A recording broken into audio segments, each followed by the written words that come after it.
हैं, कैसे कैसे प्रॉब्लम फेस करना पड़ता है, क्योंकि मैं भी भाई 8 से 9 में गया था एंड देन से क्लास 9 मतलब क्लास 8 से 9 कोई सारे क्वेश्चंस थे, तो मैंने सोचा क्यों ना एक ही वीडियो बना दिया जाए जिसमें सारे क्वेश्चंस कवर हो जाए। तो मैंने क्वेश्चंस लिखे हैं, आप देख सकते हो। और हाँ, मैं इसको मतलब कि ये वीडियो का मुझे topic hello guys, welcome back to my another video. So आज के वीडियो का टॉपिक ये रहने वाला है कि जो क्लास 8 से 9 में जा रहे हैं उनको क्या क्या प्रॉब्लम फेस करनी पड़ सकती है। कुछ उनके क्वेश्चंस हैं, उनको मैं कंपाइल किया हूँ एंड वो क्वेश्चंस मैं उनका आंसर देने वाला हूँ। तो बेसिकली आप लोग सोचोगे कि मुझे कैसे पता चलेगा क्वेश्चन क्या है वो लोग का। तो मैं स्कूल में जाता हूँ, उसमें 8th के कई सारे मेरे फ्रेंड्स हैं एंड कई सारे स्टूडेंट्स हैं जिन्होंने मुझसे ये सारे क्वेश्चन पूछे। और हाँ, इसका ये वीडियो का आइडिया मुझे एक और वीडियो को देख के आया है, किसी के चैनल पे डाला था, पता नहीं उसका नाम नहीं याद आ रहा, बट फिर भी मैंने सोचा क्यों ना इसका एक बना ही दिया जाए। तो पहला क्वेश्चन जो आता है कई सारे 8th वालों को कि इस क्लास 9 डिफ़िकल्ट, क्या क्लास 9 डिफ़िकल्ट है? तो मैं बता देना चाहता हूँ भाई, थोड़ा बहुत तो डिफ़िकल्ट है, बट वो आपके माइंडसेट के ऊपर करता है कि आप किस तरीके से उसको देख रहे हो। वैसे आप स्टार्टिंग में देखोगे तो आपको कुछ चैप्टर्स ईजी लगेंगे, जैसे केमिस्ट्री का first chapter, second chapter and maths के भी कुछ चैप्टर्स ईजी लगेंगे, बट आगे चल के टाइम के साथ थोड़ा बहुत मतलब लेवल तो इंक्रीज करेगा ही ना। आपको 8 का लेवल पूरा उठा के तो 9th में दे नहीं देगा, तो 9th क्लास ही क्यों बनती। तो थोड़ा सा आपको लेवल हार्ड लग सकता है 8 के कंपैरिजन में, बट अगर आप अच्छे से कर रहे हो तो हो ही जाएगा। मतलब इजी है एक तरीके से 9th class. And 9th class में बहुत कुछ स्पेशल होता है। आप 9th क्लास पूरा ख़त्म कीजिए, आपको पता चल जाएगा कि स्पेशल चीज़ों की मैं बात कर रहा हूँ। उसके बाद सेकंड क्वेश्चन आता है, क्या क्लास 9th का सबसे टफ सब्जेक्ट, हाँ, क्लास 9 का सबसे टफ सब्जेक्ट कौन सा है? तो टफ भाई वैसे तो बेसिकली कोई है नहीं, सब इजी ही है। फिज़िक्स देखा जाए तो फिज़िक्स के लास्ट के कुछ चैप्टर्स, केमिस्ट्री के लास्ट के कुछ चैप्टर्स और मैथ्स के कुछ चैप्टर आपको मतलब चैप्टर्स जो है वो आपको हार्ड लग सकते हैं। केमिस्ट्री में आपको एटम्स एंड मॉलिक्यूल्स और एटम, स्ट्रक्चर ऑफ एटम, ये दो चैप्टर थोड़ा बहुत हार्ड लग सकता है, मतलब अगर आप करोगे प्रैक्टिस तो आपसे हो जाएगा।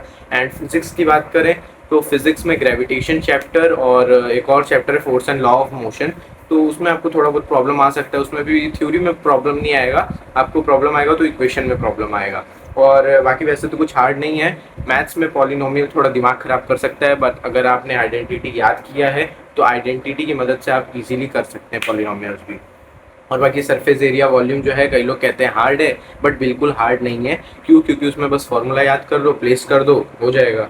एंड नेक्स्ट क्वेश्चन है, 9th में 90% से ज़्यादा स्कोर करना पॉसिबल है? तो भाई देखो, पॉसिबल तो है। मैं भी सोचा था कि हाँ 9th में 90% के ऊपर आएगा, क्योंकि 8th में मेरा 88 आया था। सोचा था मैथ्स में मतलब 9th में 99 लेके आऊँगा, बट कुछ सब्जेक्ट के चलते जो है मेरा 9th क्लास का रिजल्ट उतना अच्छा नहीं आ पाया। फिर भी समथिंग 80% के लगभग तो आ ही जाना चाहिए।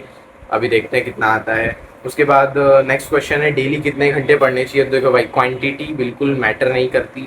आप 10 घंटे भी पढ़ो और 1 घंटे भी पढ़ो, दोनों सिमिलर हो सकता है। 10 घंटे में आप 10 बार रील स्क्रॉल कर रहे हो, 10 बार इधर उधर डिस्ट्रैक्ट हो रहे हो, उससे मतलब कि वो आपका 1 घंटे के लगभग हो जाएगा। कब 1 घंटे के लगभग होगा? तो 1 घंटा अगर आप प्रोडक्टिवली स्टडी कर रहे हो तो आपका 1 घंटा जो है वो 10 घंटे मतलब 10 घंटे के बराबर हो जाएगा। तो मतलब आपको क्वांटिटी नहीं देखना है, आपको क्वालिटी देखना है। क्वांटिटी ऑफ टाइम आप नहीं दो, क्वालिटी ऑफ टाइम्स दो। उसके बाद नेक्स्ट क्वेश्चन आता है, 9th में मैथ्स और साइंस से कैसे डील करें? तो देखो भाई, डील करना बहुत ज़्यादा इजी है। 9th क्लास में मैथ्स जो है वो आपको स्टार्टिंग में थोड़ा बहुत हार्ड लग सकता है, बट आगे जाके वो भी आसानी हो जाएगा।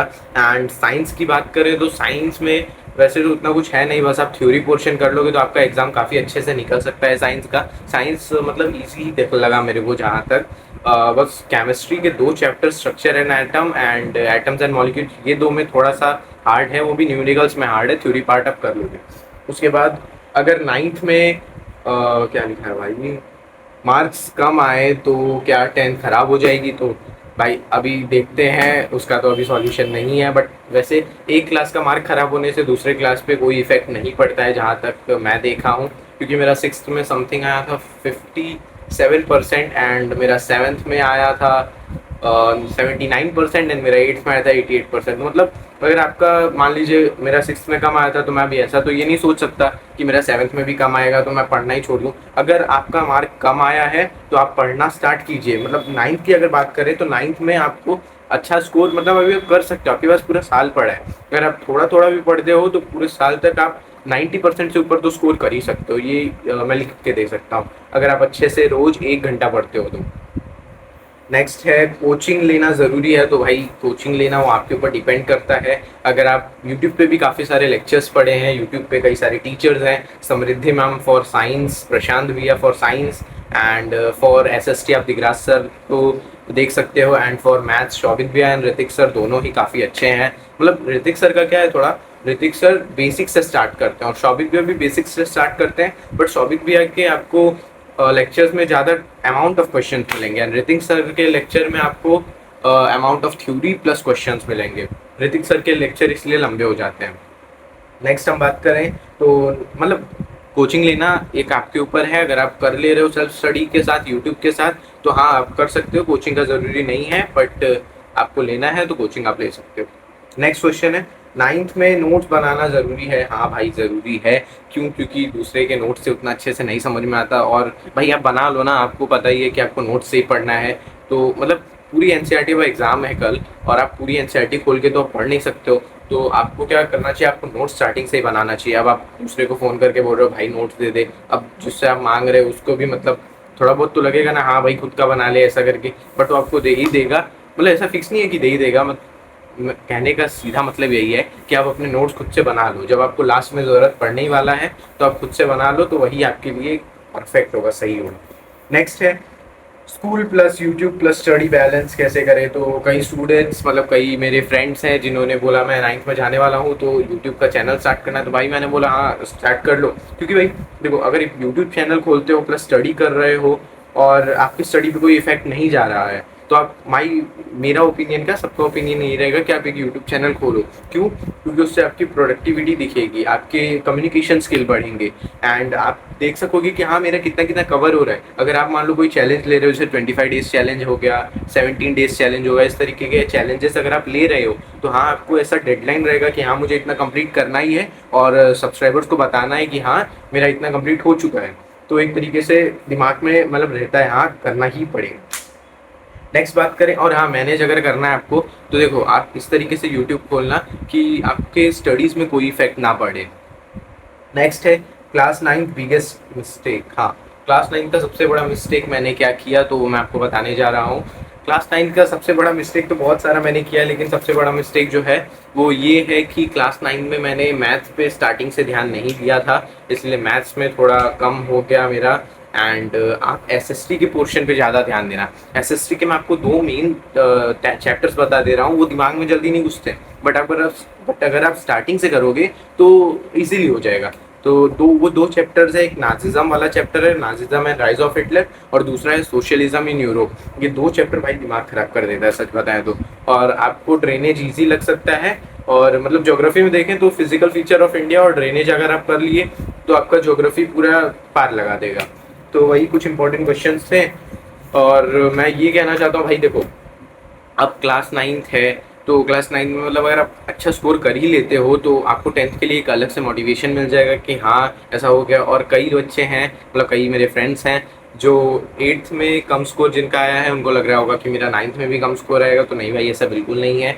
9th is completely different class from the class 8, because class 8 is having मतलब उसमें आप बहुत मतलब फ़न के साथ स्टडी करते हो, लेकिन 9th में आपको सीरियसनेस के साथ स्टडी करनी पड़ेगी। क्यों?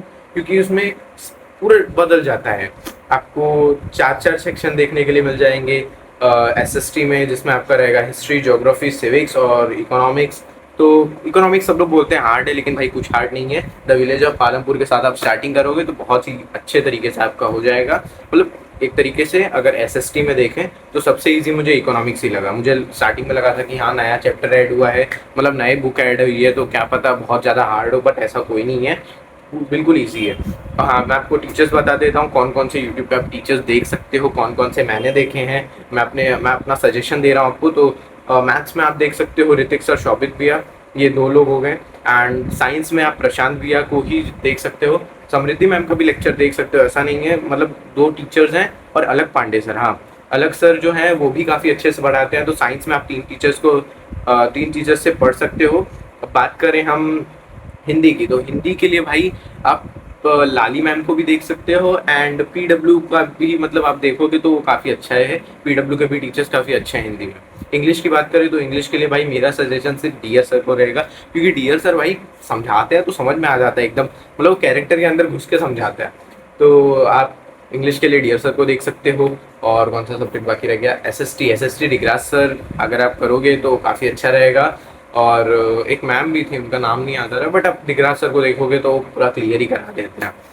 एंड बात करें आईटी की, तो आईटी भाई देखो, आईटी सेल्फ स्टडी करो थोड़ा बहुत। अगर आपके पास कंप्यूटर या फिर लैपटॉप है तो आप उस पर इधर उधर मतलब जो भी रहता है आपके टेक्स्ट बुक में दिया है उसी को आप अप्लाई कर सकते हो उसके ऊपर। तो आईटी जो है वो खुद से पढ़ने वाला सब्जेक्ट है, ना कि दूसरा कोई पढ़ा है तब पढ़ने वाला सब्जेक्ट है।